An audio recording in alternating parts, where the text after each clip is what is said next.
आज 15 अगस्त के दिन जोजो ने कर दिया फिर से नुकसान। आज प्रातः काल उठकर अपने दैनिक क्रियाकलाप पूरा करने के बाद शीतल जल से स्नान करके अपने स्वर्गीय पिताजी और माताजी का आशीर्वाद ले लेता हूँ और फिर किचन में जाकर देखता हूँ तो श्रीमती जी की ताजी और एकदम फ्रेश छाछ बन रही होती है। तो मैं भी फटाफट से एक प्लेट में 1 कटोरी आटा लेकर उसमें थोड़ा जौ तिल मिलाकर और उसको बढ़िया से गूंथने के बाद रोज की तरह 2 गोले बनाकर 2 अलग अलग पत्तियों में रखकर एक गोला बाहर पक्षियों और चींटियों के लिए दीवार के ऊपर रख देता हूँ, तो दूसरा गोला प्रेम से गौ माता को खिला देता हूँ। और आज 15 अगस्त भी होता है तो मैं अपने देश की आन बान और शान तिरंगा झंडा लेकर उसको लहराते हुए सीधे छत पर पहुंच जाता हूँ और छत पर तिरंगा झंडा लहराने के बाद उन सभी वीर सपूतों को सत सत नमन करता हूँ जिन्होंने अपने देश की रक्षा के खातिर अपने प्राणों की आहुति दे दी। और फिर टास्क शुरू होता है मेरा कोको के जख्म पर दवाई लगाने का और स्प्रे की आवाज से कोको डर कर भाग जा रहा है। तो आज मैं नई ट्रिक अपनाता हूँ और फिर जैसे ही साजो सामान लेकर मैं बाहर आता हूँ तो देखता हूँ जोजो महाराज ने मेरे चप्पल और सैंडल दोनों काट दिए होते हैं और अब तो जोजो ने हद ही पार कर दी होती है। तो गुस्से में आज मैं जोजो को 2 चपेट लगा ही देता हूँ और फिर मजबूरी में मुझे काम चलाने के लिए एक पैर में सैंडल और एक पैर में चप्पल पहनना पड़ता है। और आज मैं बहुत ही प्यार से कोको महाराज के जख्म पर दवाई लगाने की कोशिश करता हूँ और कल जो जबरदस्ती करके कोको महाराज के जख्म पर स्प्रे किया था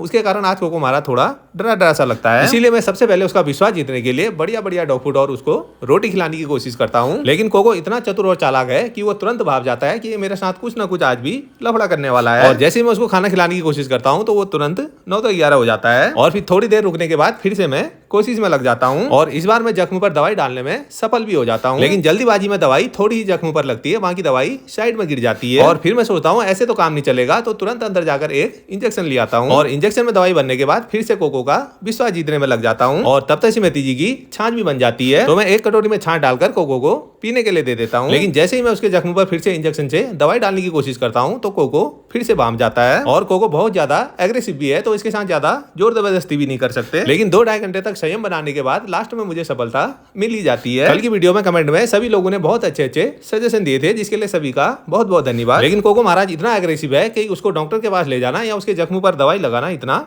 आसान काम नहीं है। और सुबह से कोको महाराज के जख्म पर दवाई लगाते लगाते दिन के भोजन का समय भी हो जाता है और तब तक भूख से मेरे पेट में भी चूहे कूदने लग जाते हैं। और अच्छी बात यह होती है कि तब तक श्रीमती जी का दिन का भोजन बनकर भी रेडी हो जाता है और ईश्वर का धन्यवाद करने के बाद मैं तुरंत भोजन पर टूट पड़ता हूँ। दाल भात तो स्वादिष्ट बना ही बना होता है लेकिन सेवई की खीर उससे भी ज्यादा स्वादिष्ट बनी होती है जिसे खाने के बाद आत्मा एकदम तृप्त हो जाती है। राधे राधे।